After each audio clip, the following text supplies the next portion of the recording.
guys, I'm Deepthi Desikan, and in this video I'm going to be testing 5 of the most popular sunscreens in India. So we are looking at texture, blendability, finish and how they sit on the face. So the sunscreens I'm going to be testing out today is the Dermaco 1% Hyaluronic Long-Lasting Sunscreen. We have the Dr. Sheth's Ceramide and Vitamin C Sunscreen SPF 50+. Dot & Key Vitamin C plus E Super Bright Sunscreen, again an SPF of 50. And we have the Minimalist SPF 50 Sunscreen and also the Neutrogena Ultra Sheer Dry Touch Sunblock. So first up, let's start with texture. You can already see the difference. Some of them are thicker and some look more lotion-like. And we have something that is extremely runny. When it comes to sunscreen, I like sunscreens that apply easily without dragging on my skin. With that being said, let's talk about the sunscreens one by one. The first one I have is the Dermaco 1% Hyaluronic Long-Lasting Sunscreen. This is a good sunscreen with an SPF of 50,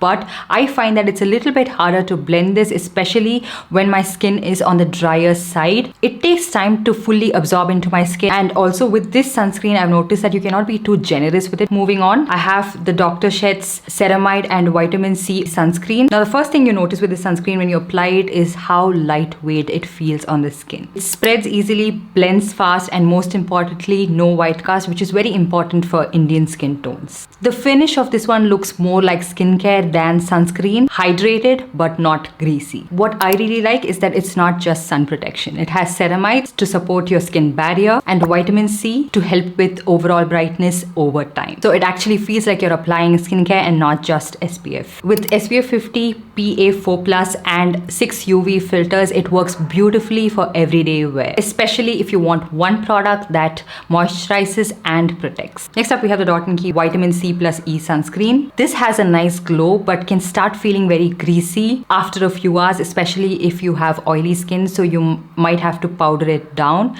And also this does have a visible white cast, so even though it has that fluid texture, you cannot be very generous with this. And also because of that very extreme runny texture of this, you might end up using a little too much and empty this a little sooner as well. And next up, we have the Minimalist SPF 50 Multivitamin Sunscreen. Now, first off, what I can tell you about this texture is that it feels more functional than cosmetic, in the sense that it's a little bit harder to blend this. It takes its own time, it has its own rigidity, and also again, it has a visible white cast. Out of all of the sunscreens I've spoken about so far, this I felt like looked really gray and ashy on my skin. And also underneath makeup, it can pill sometimes, so just keep that in mind. Next up, I have the Neutrogena Ultra Sheer Dry Touch Sunblock. Now this one has a traditional sunscreen feel where it is a little bit harder and rigid to blend, and especially if you have dry skin, you should stay away from this. This one protects well, but on Indian skin tones can leave a more predominant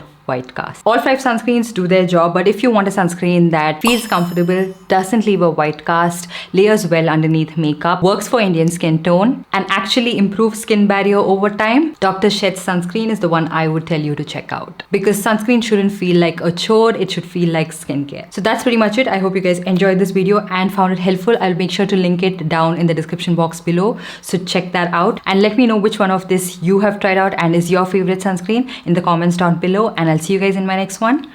Bye.